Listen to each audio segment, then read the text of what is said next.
Welcome back and welcome to my living room. I thought I would wait to film out here until I reorganize my bookshelves. As you can see, they're messy, but I couldn't wait any longer. As you can see, there's a lot going on back here and it's going to take me some time. I have a whole slew of videos coming up where I'm going to be unhauling books, reorganizing, going through my physical TBR. But until then, I'm just here to do my January wrap up. In January, I read 5 things. Off to a slower start, but that's okay. I had a busy month. 5 books is also plenty. I mean, it's still a good amount of reading. Oh, my shirt says today is the best day ever, which I'm not actually like an openly optimistic person in real life, but I've had this shirt for 15 years. And I just can't let it go because it has thumb holes. So, also, it is a good day. Without further ado, the books that I read in January. First up, Everyone in My Family Has Killed Someone by Benjamin Stevenson. This was a carryover. I honestly started it a little bit in December, but I mainly read it in January. So this book has a very interesting narrative style. It's a murder mystery book following a man whose family is having a bit of a family reunion in a ski chalet, snowy, they're snowed in. But the way that this book is written, our narrator is an author himself who writes books about how to write a mystery novel. So while he's writing his own mystery novel, a real life account of what happened with his family, which involves murder and mystery that really happened, although this is fiction, but he's also just talking to us about how he's writing it and why, and critiquing how a lot of mysteries go down a certain path or follow the same tropes, and how he is trying to subvert that, or how sometimes the real life story of what's happening just naturally falls into those mystery tropes. So with that dramatic title, a lot of his family members have killed someone or been in an incident or an accident, or they're a doctor, things like that. So it's not as dramatic as it sounds. In particular, the beginning of the book starts off with our main character's brother coming to him to help him dispose of a body of someone he did actually kill.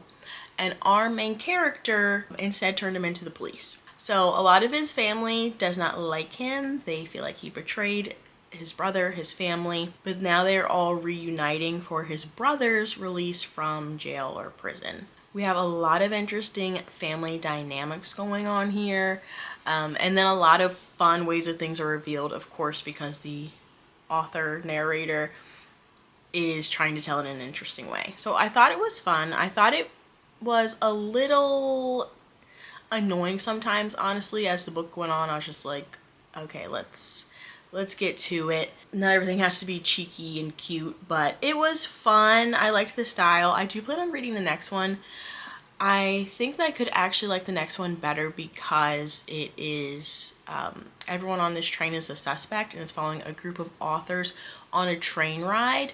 And I just feel like that would be fun, and it would be more fun to have those fun reveals when we know that the main character doesn't actually know all of them personally. So that kind of threw me off.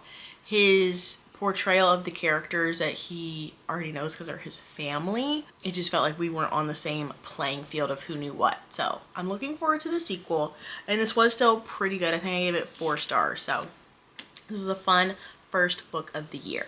Next, I read a book that I don't physically own, and that was The Honeymoon Trap by Peter Swanson. I was browsing my Libby app and came across this book. I thought it was actually a full-length novel that I had somehow missed being released, but instead it's a novella that's part of a larger collection of mysteries. And Peter Swanson is an author that I've really enjoyed in the past. I definitely have some reading of his to catch up on, but this was just a fun little taste to see his writing and his work again. This one follows a man on his honeymoon, and for their honeymoon trip they go to this cabin or house, and the bookshelf eerily reflects his own bookshelf, and he loves to read, and he intentionally didn't bring any books from home and just planned on reading whatever was there, but the bookshelf is like his own shelf at home, except there's a book on there called The Honeymoon Trap. that he starts to read, and he's realizing that the story in this book is starting to reflect like his current life, what's going on. So he's on his honeymoon with his wife. The circumstance of how they met and how they got married is matching. And then his wife is going out on her own multiple times, which is starting to make him feel suspicious. And the book that he's reading, the wife is also doing that, and she's up to no good. So he starts to get creeped out by that, and then also kind of follow it to see, like, is that what's happening? And then it just spirals into mayhem. And it was a really good time. It was kind of silly, but I really thought it was fun. And then there's quite a change of what was actually happening and how the story went by the time you get to the end, which I thought was a good time and impactful for the length of the novella. And then I put up a poll on my community tab asking you all what book I should read. So I had 4 choices, and the clear winner was Project Hail Mary by Andy Weir, which I guess isn't a surprise. I was a little surprised, but then I realized how many people absolutely love this book. So this is from the author that wrote The Martian. This book came out a few years ago, and I don't know if I pre-ordered it, but I've had this book for a long time, and the reason I hadn't read it so far is because I was spoiled on something, which was annoying. So I just didn't read it. The spoiler that I have is not the biggest spoiler. I guess it's okay for you to know. I'm not going to tell you what it is though. But I just know if I wouldn't have known that when I got to that part in the book, I would have been shocked. So I won't tell it to you. This book follows a man who wakes up in what seems to be a spaceship, and there are 2 dead bodies in the beds next to him, and there's a big robot machine like taking care of him. He's hooked into all these tubes and wires and such, and he wakes up and he does not know who he is or where he is or pretty much anything. He does have some really high knowledge in like the science realm, but he has no memory of what he's doing here. And we get to find out alongside him all of his memories and what he's doing here, what this mission that he's on is for, while also getting flashbacks to what led up to him being on this journey. And this book is so much fun. I mean, obviously we know he is in space. There is a threat to life on Earth, which is part of the mission of why he's here. And we're following a man alone in space, very similar to The Martian, but he's super smart. He's figuring things out. He has a super scientific mind. And reading that is so much fun because there's real science in here, and then there's a lot of made up fake science fiction in here as well.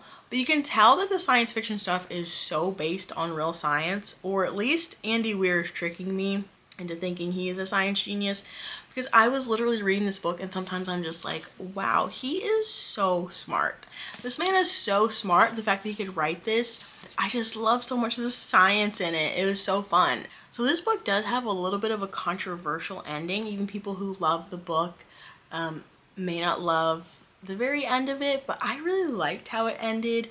I thought what I got to see is what I was more interested in than the other thing I could have seen. I have to be vague. I'm not going to spoil you. But I just thought this was really well done. If I think about it too hard, I can think that the main character was a bit much, a bit the exact same character as the guy in The Martian. Just, it's such a man written by a man, and he can solve anything, he knows anything, but it's still enjoyable. I think that's okay for a character. And also I loved, as he was finding stuff out in past or present timeline, the amount of times this man cries was just so real. I feel like there are some big things happening and some really scary moments for him that I was just like, I'd be crying too. So I loved seeing someone be afraid, seeing someone cry, but then he also is like, all right, well, let me try this next thing. If all hope is lost, I can at least try to carry on, or, you know, there's nothing left to lose. So, anyways, this was really good. And I see why so many people love it, love it. I'm giving it more like a 4.5, a 4.25. It wasn't my perfect read, but I very much enjoyed it. And then the next book I've actually posted a vlog on. So this is Fourth Wing by Rebecca Yarros. I went this long without giving into the hype and reading this book. But with Onyx Storm coming out this month, I was like, let me just try it. And I do regret it. You can get my full thoughts in my reading vlog, but the writing is just so upsettingly bad that it was often hard to read.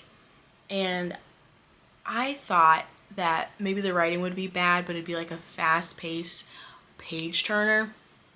It was not. This really is probably the reason why I only read 5 books this month, when I probably could have read more, is because I was having so much trouble making myself pick this book up, and I was feeling like I just need to finish it.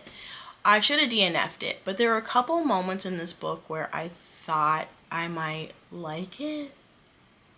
I was wrong, but it gave me false hope to keep reading.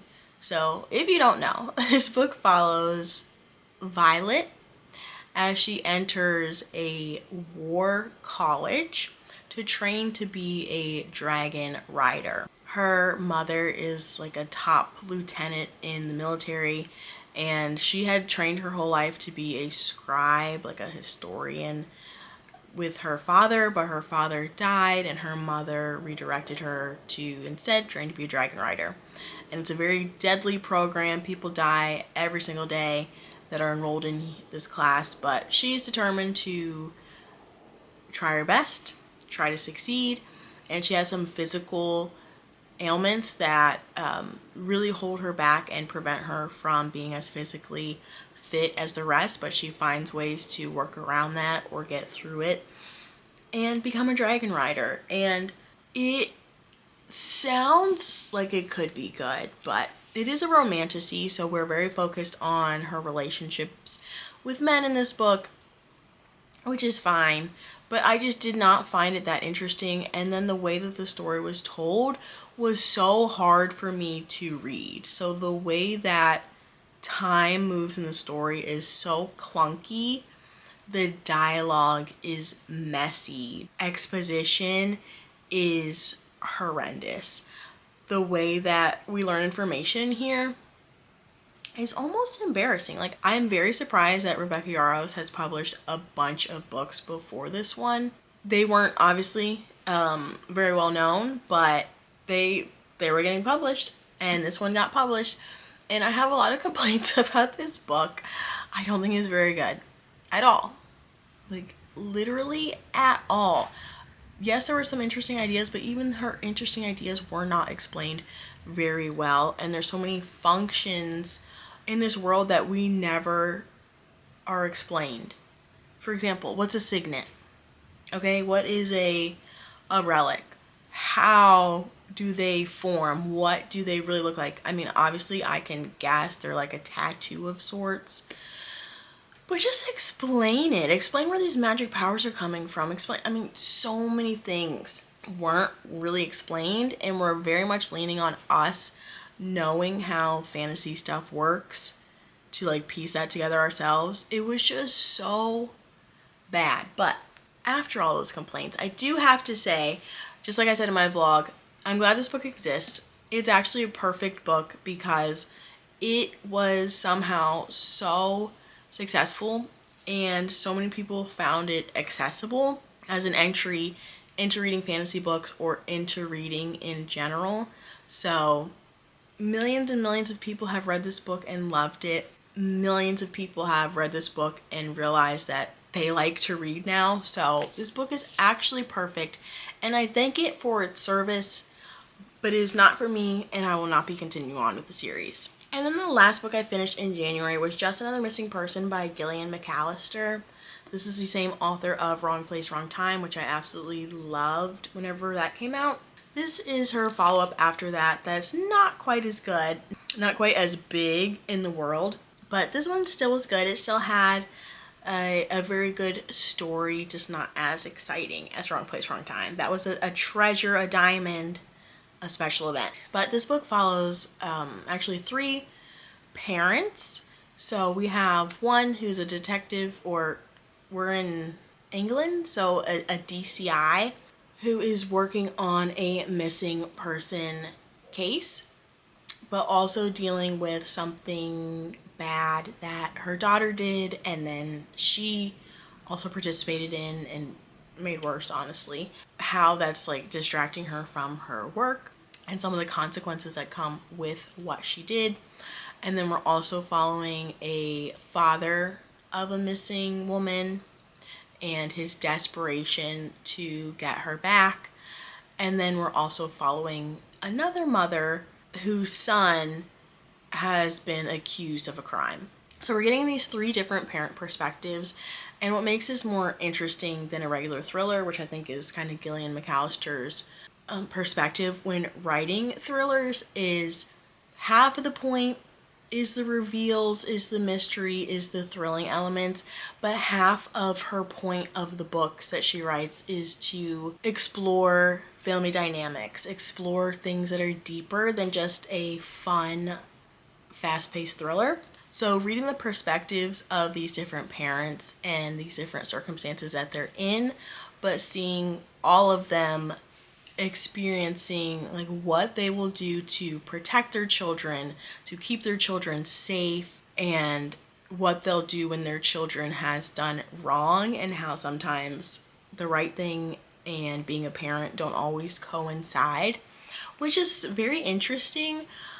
I do wish it were a little more fun, but I also enjoyed the depth of those relationships. And we're also seeing the relationships with them and their partners, if they have one, or some other people in their lives, and how that's also affected. And for all of them, how like being a parent overrides so many other things in their life. It's all consuming. Just thinking about these children and what they would do for them.